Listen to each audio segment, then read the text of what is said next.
Sir నేను ఒకటే చెప్పదలుచుకున్నా. సెంట్రల్ నియోజకవర్గానికి శాసనసభ్యులుగా మల్లాది విష్ణు ఎమ్మెల్యేగా 2 సార్లు చేశారు. తన ఉనికిని కాపాడుకోవడం కోసం నేనేదో ప్రజలు కనిపించాలని ఒక ధర్నా పెట్టాడు. ఆ ధర్నా ఎక్కడ పెట్టాలి? ధర్నా చౌక్లో ఇచ్చారు. మాకు ప్రతిపక్షాలు ఉన్నప్పుడు కూడా మమ్మల్ని ఎక్కడ చేసుకోమన్నారు? ధర్నా చౌక్లో చేసుకోమన్నారు. మరి ఈరోజు ప్రజలకు ఏదో నేను కనిపించాలి, మమేకం అవ్వాలని చెప్పేసి అక్కడ ప్రెసిడెంట్లో ధర్నా పెట్టారు. అది ఏంటి, జనాలు కనపడదాం అనుకున్నాడు. అది జనాలు కాస్త సమస్యగా మారింది. ఆ సమస్య ఎలా వెళ్ళింది? ఆ సమస్య మా ఎమ్మెల్యే గారు బోండా ఉమేశ్వరరావు దాకా వచ్చిందనమాట.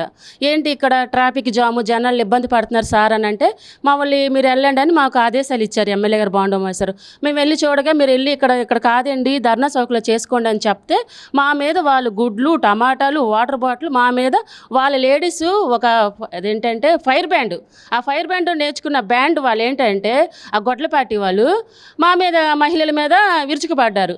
మా మహిళలు అలా కాదండి మీరు ఇక్కడ కాదు అక్కడ చేసుకోండి ధర్నా చౌకులు అని చెప్పగా వాళ్ళు ఇంకా ఫైర్ అవుతూ ఉంటుంటే ఎమ్మెల్యే గారు తర్వాత వచ్చారు. ఇలా ఏంటి ఇక్కడ ఇది కాదు అని చెప్పేసి సానుకూలంగా స్పందిద్దాం అని చెప్పేసి బోండా ఉమేశ్వరరావు గారు అక్కడ రావడం జరిగింది.